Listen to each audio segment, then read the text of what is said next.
Hey guys, bienvenue sur la minute de vérité dans Confidence avec Alida, là où les secrets se murmurent, les vérités se dévoilent et les cœurs se libèrent. Oui, lorsque vous voyez mon visage comme ça, là, c'est que je suis de retour.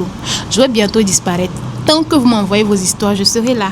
Mais si vous n'envoyez pas les histoires, c'est comme ça que je vais disparaître. Vous voulez que je vous raconte quoi?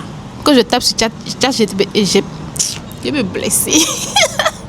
Que je tape sur ChatGPT pour vous raconter les histoires de ChatGPT. Donc, vous qui m'envoyez les histoires de ChatGPT, là, sachez que je sais détecter les écrits de ChatGPT. C'est bon? Je sais que vous ne pouvez pas comprendre un français. Bref, je sais quand c'est ChatGPT en fait, et je sais quand c'est vous-même qui écrivez. Donc, je ne peux pas raconter ces histoires. Je suis désolée. Merci. Alors, j'ai reçu une histoire ce matin d'une fille qu'on va appeler... On va l'appeler comment? On va l'appeler Gisèle. D'accord? On va appeler la fille la Gisèle. Et on va appeler le gars Joseph. C'est bon? Alors, Gisèle nous dit que elle a connu Joseph lorsqu'elle était étudiante. D'accord? Lorsqu'elle a commencé le campus en première année et tout, qu'elle a connu Joseph. Donc, leur relation a duré au moins...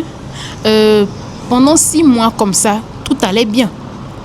Vous savez, les débuts de relation là, c'est toujours doux. À un moment donné, ça devient... En tout cas, c'est vous qui savez. Moi, je ne sais pas. Moi, je suis célibataire, je ne sais pas. Donc, c'est vous qui savez. Bref. Donc, à 6 mois comme ça de relation, Joseph commençait à devenir bizarre. Donc, il ne comprenait rien. Elle lui faisait toujours des reproches et tout, mais c'est comme si elle l'agaçait en fait. Vous voyez un peu? C'est comme si elle l'agaçait. Donc, au 7e mois... Mais ils étaient toujours ensemble, hein, jusqu'il était un peu bizarre. Au 7e mois de leur relation, elle est tombée enceinte. Donc, elle a écrit à Joseph pour lui dire « Ah, je suis enceinte ». Joseph dit qu'il ne veut pas de la grossesse. Donc, qu'elle fasse ce qu'elle veut. Lui autre ne veut pas de la grossesse. Donc, soit elle avorte, ils vont continuer la relation. Soit elle garde l'enfant et puis lui, il s'en fout quoi. C'est fini entre eux. Donc, comme elle aimait vraiment Joseph, elle ne voulait pas quitter Joseph. Comme elle l'aimait tellement qu'elle ne voulait pas le quitter, elle a décidé d'avorter. C'est bon? Donc, pendant le processus, lorsqu'elle est allée, je ne sais pas si elle ne m'a pas dit si elle est allée à l'hôpital ou bien elle a utilisé les moyens clandestins. Mais pendant le processus, quand même, elle dit que ça a duré un long moment. Elle a saigné pendant 2 semaines, comme ça on peut dire. Donc pendant ce temps-là, elle écrit. Joseph n'est jamais venu la voir. Il ne demandait jamais comment elle allait et tout. À chaque fois, elle lui écrit pour lui dire « Ah, ça ne va pas et tout », qu'il lui achète au moins des calmants et tout. Il dit qu'il s'en fout.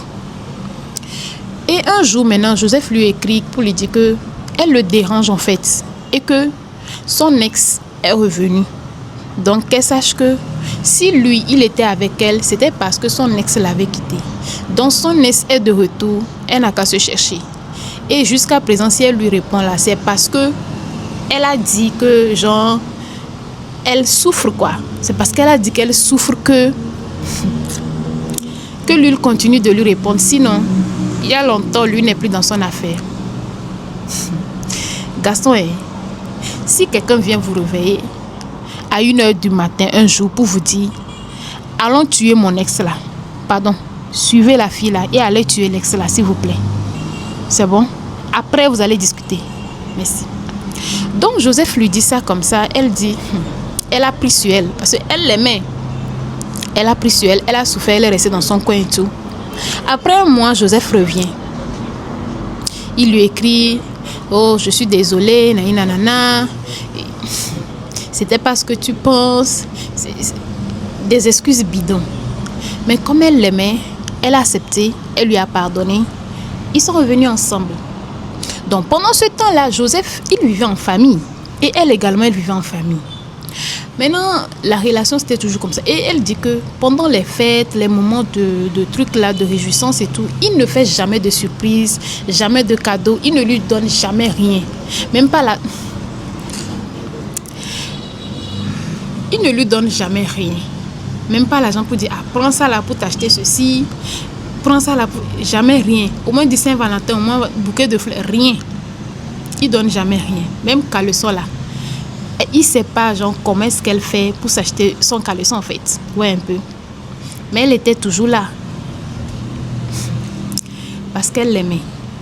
Donc, à un moment donné, elle a fini. Quand elle a fini, elle me dit qu'elle a fini le campus en 3e année. Quand elle a fini le campus, ils étaient toujours comme ça, hein. Ils se disputaient tout le temps. Et elle dit qu'à chaque fois qu'ils se disputent, le gars, Joseph, la traite de pute, de prostituée, de quoi.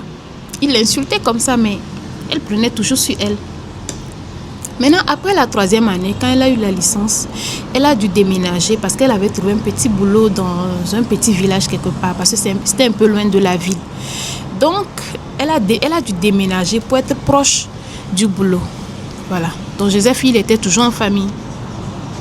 Maintenant, à un moment donné, Joseph a décidé lui aussi de déménager, de quitter la maison familiale pour prendre une maison à lui, une chambre à lui et tout. Donc, il a déménagé. Et quand il a déménagé, puisqu'il n'avait pas encore l'argent d'aménager sa chambre, d'aménager les trucs et tout, c'est elle qui a pris son argent pour l'aider à aménager, pour acheter les marmites, acheter les assiettes, acheter le petit foyer. Je dis, j'ai pas envie de parler. Vous-même là, dites-moi ce que vous en pensez en commentaire, quoi, s'il vous plaît. Donc, elle a pris tout son argent, ce qu'elle gagnait là, l'argent qu'elle gagnait dans son petit boulot et tout là. Elle prenait ça pour lui acheter ses petits trucs, pour aménager sa chambre et tout et tout. Elle a tout aménagé. Ah, c'est chez son gars. Donc, elle quitte, elle va là-bas et tout, tranquille. Un jour maintenant, elle quitte pour aller rendre visite à son gars. Elle arrive là-bas, elle regarde dans l'armoire. Elle voit des habits de filles, de femmes dans l'armoire. Elle confronte Joseph. Joseph lui dit que c'est un de ses amis qui était venu chez lui avec sa go. Son ami est venu chez lui avec sa go. Et c'est quand ils sont partis que la go a oublié son habit. Genre, comment ça se passe que toi, ton ami vient chez toi avec sa go et la go oublie son habit chez toi? Genre, comment ça se passe en fait? Genre, ils sont venus dormir chez toi. Waouh! C'est comment? Bref. Moi, je raconte seulement. C'est vous qui connaissez l'affaire de relation. Là, moi, je connais rien. Donc, il dit que c'est la go de son gars qui est venue chez lui. Genre, elle était venue avec voilà, son ami et tout. Et c'est elle qui a oublié ça. Donc, il a pris ça, il a rangé. Le jour-là, ils se sont disputés. Jusqu'à c'est arrivé dans les coups. Le gars l'a frappé, il a cassé son pied. Je vous dis, il a cassé son pied. Elle est allée à l'hôpital, on lui a mis le plâtre parce que le pied est cassé. Il l'a frappé, il a cassé son pied. Est-ce que vous comprenez même? Le pied est cassé. Genre c'est cassé quoi. Voilà.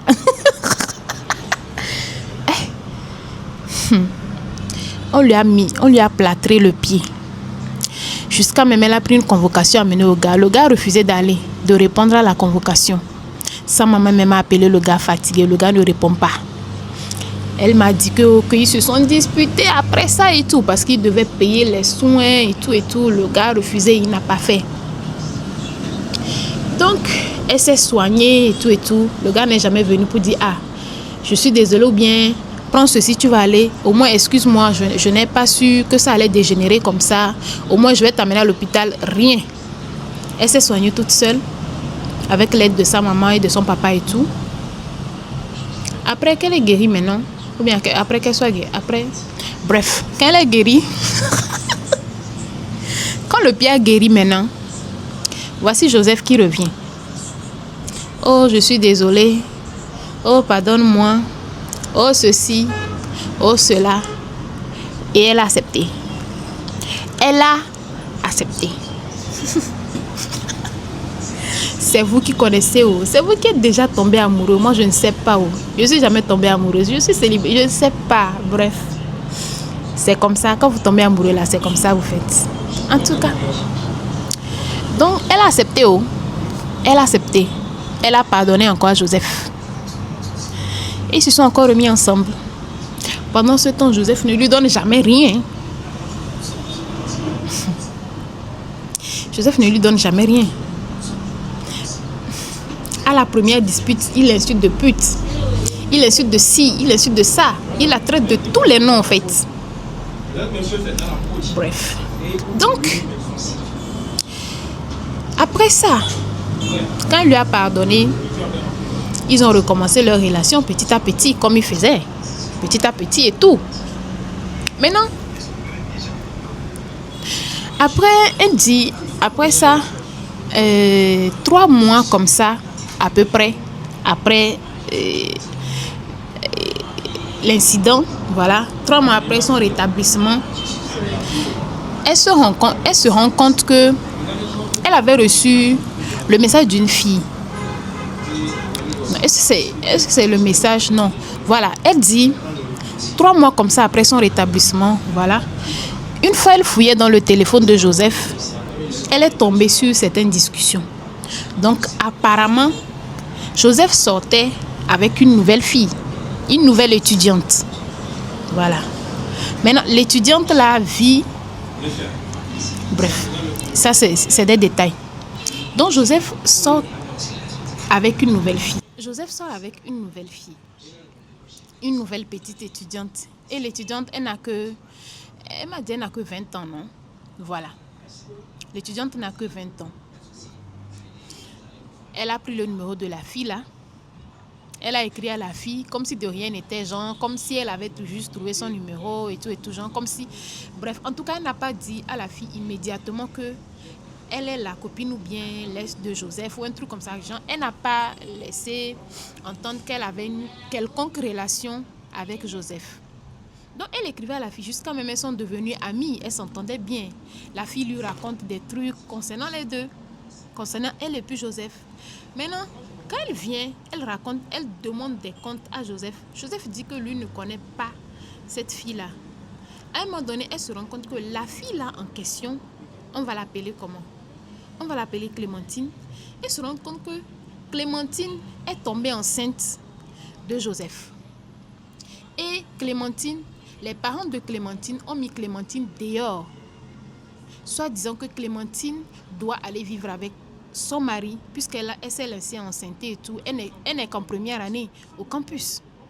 Et elle tombe enceinte. Voilà, donc, elle n'a qu'à quitter la maison pour aller vivre avec son mari. Donc, on l'a mise dehors et tout. Donc, Clémentine raconte ça à Gisèle. Pour lui dire, ah, c'est ce que mon gars m'a fait, comme ça, comme ça. Actuellement, je souffre et tout. Je lui écris même. Il ne me répond même pas. Il me répond froidement et tout et tout. Donc, comme on a mis la fille dehors, la fille est allée chez Joseph pour vivre là-bas. Joseph a renvoyé la fille là. Donc, la fille était obligée maintenant d'aller vivre chez la maman de Joseph. Donc, ça veut dire que la fille est allée vivre chez la maman de Joseph. Vous comprenez un peu, non? Donc, la fille est restée là-bas. Et c'est là-bas qu'elle quitte. Elle continue à aller au campus doucement, doucement. Parfois, elle va, parfois, elle ne va pas. Donc, tout ce qui se passe, la fille là raconte tout. Tout ce qui se passe, Clémentine raconte tout ça là à Gisèle. Ne sachant pas qu'elle parle, genre, elles ont le même gars. Elle parle du gars de Clémentine et de Gisèle également. Ne sachant pas. Donc, quand Gisèle a confronté Joseph, soi-disant, j'ai appris que tu as enceinté une fille comme ça. Le gars dit non, que c'est des gens qui racontent des ragots juste pour les séparer. Ce n'est pas possible et tout. Alors, quand Clémentine est en train de dire que elle sort même, elle n'a rien. Elle n'a rien. Parfois, quand elle sort du campus comme ça, elle doit aller aider la maman de Joseph à vendre. Parce que la maman de Joseph, elle vend de l'alimentation générale. Donc, elle est obligée d'aller rester à la boutique là-bas pour aider à vendre. Et tout et tout. Donc, ses parents l'ont mise dehors. Et ses parents disent que l'année qui va suivre, c'est Joseph qui va payer ses études. Ça veut dire qu'elle est grande. Elle peut se marier. Donc, elle est grande, voilà. Elle n'a qu'à aller, quoi.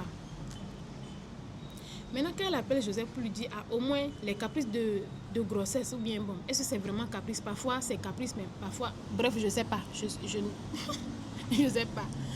Elle lui dit peut-être, au moins, j'ai envie de manger une petite salade, j'ai envie de manger ceci. Au moins, envoie un petit 1000 francs. Le gars refuse. Genre, le gars ne donnait jamais rien. Jamais, jamais rien.